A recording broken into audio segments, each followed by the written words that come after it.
नमस्कार दोस्तों, मैं रवीश कुमार। आप लोगों ने वो तो सुना होगा, झुकते सब है बस झुकाने वाला चाहिए। ईरान ने कुछ ऐसा ही हाल कर दिया है। इजराइल का मानो नेतन्याहू की सांस उनके शरीर से किसी ने छीन ली हो। ईरान लगातार मिसाइल बरस रहा है और इजराइल के पास क्यों कोई हथियार काम नहीं आ रहा।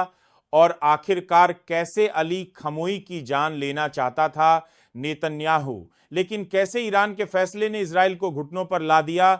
न सिर्फ ईरान ने इजराइल को घुटनों पर लाया, बाल के अमेरिका ने भी ईरान की ताकत देख अपने हथियार डाल दिए। बताएंगे दोस्तों कैसे ईरान ने अपनी ताकत दिखाई है पूरी दुनिया को। लेकिन उससे पहले अगर आपने अब तक हमारे चाहते हैं कि आखिरकार वो कौन सी वजह है जिसकी वजह से ईरान इतने गुस्से में है कि उसने बेंजामिन नेतन्याहू का घर ही फूंक डाला जी है। दोस्तों ये सुनकर आपको बिल्कुल वैसा ही लगेगा जैसे अभी कुछ दिन पहले गाजा पट्टी के लोगों को लग रहा था। लोगों ने जश्न मनाना शुरू कर दिया है जिन निर्दोष लोगों की जान ले रहा था बेंजामिन नेतन्याहू, उसको ईरान ने सबक सिखाया है। बड़ी खबर यह है, इस कब्बाता कर रहा था है कि ईरान ने अपना निशाना बेंजामिन नेतन्याहू के घर को बना लिया है। यही नहीं, ईरान ने उसका पावर प्लांट भी पूरा डाला है। अब इजराइल ये सोच रहा है कि उसने इतना बड़ा पंगा क्यों ले लिया। अब तक जो लोग ये सोच रहे थे कि ईरान हमला करेगा या नहीं, उसने में 2 दिनों में बता दिया कि ईरान कितना ताकतवर है और ईरान के आगे इजराइल का टिकना नामुमकिन है।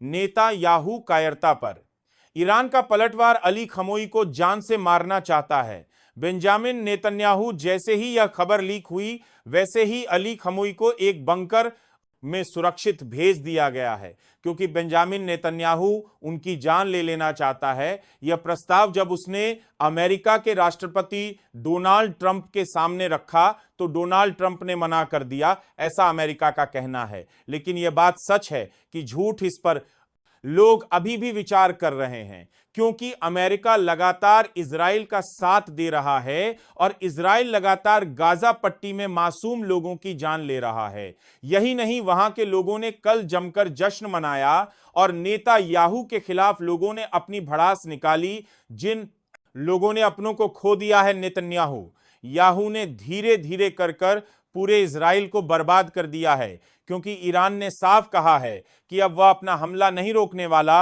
अमेरिका लगातार ईरान को धमकी दे रहा था, लेकिन अली खमोई ने साफ कर दिया कि जो भी हमारे बीच में आएगा उसको हम नहीं छोड़ेंगे। और अगर किसी ने भूल से भी बेंजामिन नेतन्याहू की मदद करने की कोशिश की तो इसका अंजाम अच्छा नहीं होगा।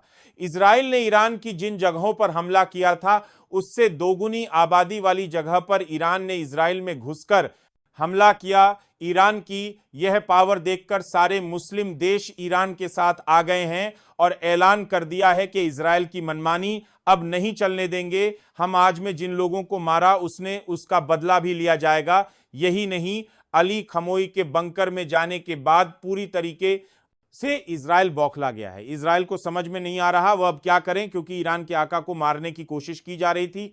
लेकिन ईरान की आर्मी ने न सिर्फ इजराइल में जाकर तबाही मचा दी, बल्कि यह भी बता दिया कि आने वाले समय में ईरान इजराइल का हाल बुरा कर देगा। इजराइल का प्रधानमंत्री बेंजामिन नेतन्याहू छुपता फिर रहा है, क्योंकि उसको पता है कि ईरान अपना बदला लेगा जी। जिसकी नेतन्याहू ने जान ली, उन लोगों के लिए ईरान लड़ाई करने खड़ा हुआ है।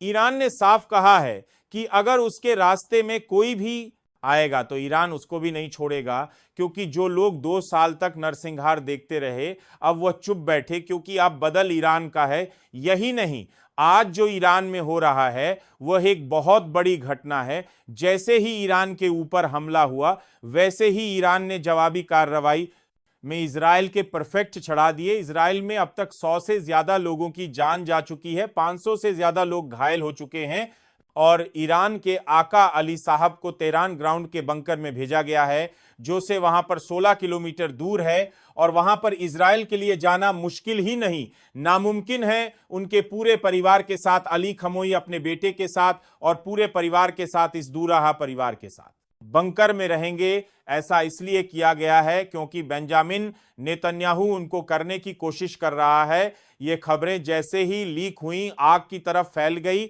और नेतन्याहू ये सोचता रह गया कि ये खबर कहां से आई। यही नहीं, जो लोग जासूसी कर रहे थे नौशाद के लिए, उन 9 लोगों को भी पकड़ लिया गया है। ईरान द्वारा मोसाद के लिए जासूसी करने वाले आरोपी उन दोनों में से एक को फांसी दे दी गई है। जो लोग जासूसी कर रहे थे वह लोग अपना अंजाम नहीं जानते थे। वह लोग ये नहीं जानते थे कि अगर ईरान किसकी भला भी पड़ गई तो उनके साथ क्या होगा। आज वह लोग पूरी तरीके से परेशान हैं, क्योंकि एक को फांसी की सजा दी गई है तो बाकी 8 के साथ क्या होगा। और यह चीज लंबे समय से कर रहा है ईरान। जासूसी वाला कहानी ये पहले भी कर चुका है। अब देखना यह है कि ईरान ने बेंजामिन नेतन्याहू का घर ही उड़ा डाला। अब और क्या क्या उड़ाना बाकी है, क्योंकि ईरान में साफ कहा है कि इजराइल ने जो गलती की है उसकी सजा अब उसको लगातार मिलेगी। गाजा के लोगों का बदला हम लेंगे। और यही नहीं, धीरे धीरे कर कर ईरान ने इजराइल के उन शहरों को निशाना बनाया जहां पर सबसे ज्यादा आबादी है। देखते ही देखते खुशियां मातम में बदल गई और इजराइल अपना सर पकड़ रह गया। अभी इजराइल को समझ में नहीं आ रहा है क्यों क्या करें, क्योंकि जिस तरीके की चीज चल रही है उसको लेकर कहीं ना कहीं आप लोगों में डर है। और खास करके इजराइल की लोग बहुत डरे हुए हैं, क्योंकि बेंजामिन नेतन्याहू की एक गलती ने पूरे इजराइल को जला दिया है। और ईरान के आगे इजराइल की पावर भी कम होती भी नजर आ रही है, क्योंकि इस वक्त इजराइल के साथ कोई नहीं है, जबकि ईरान के साथ सारे ताकतवर मुस्लिम देश आ गए हैं। चाहे वह रसिया हो या फिर पाकिस्तान, सब लोग एकजुट होकर सबक सिखाने का काम कर रहे हैं। इजराइल को यह गलती इजराइल हमेशा याद रखेगा और यही कारण है जो पूरी तरीके से इजराइल में मातम छा गया है और सब लोग बेंजामिन नेतन्याहू को टारगेट कर रहे हैं। वहां के आम लोग भी इसका विरोध कर रहे हैं, क्योंकि यह लड़ाई से सिर्फ नुकसान हो रहा है, क्योंकि पूरी तरीके से इजराइल बर्बाद हो रहा है और अब कोई रास्ता बचा नहीं है। और इसीलिए आप जश्न मनाना ईरान के लोगों ने शुरू कर दिया है। ईरान गाजा कोई के मासूम लोगों के नरसंहार का बदला ले रहा है। फिलहाल कमेंट बॉक्स में जरूर बताएं आप किस देश किस राज्य से हमारे खबर देख रहे हैं।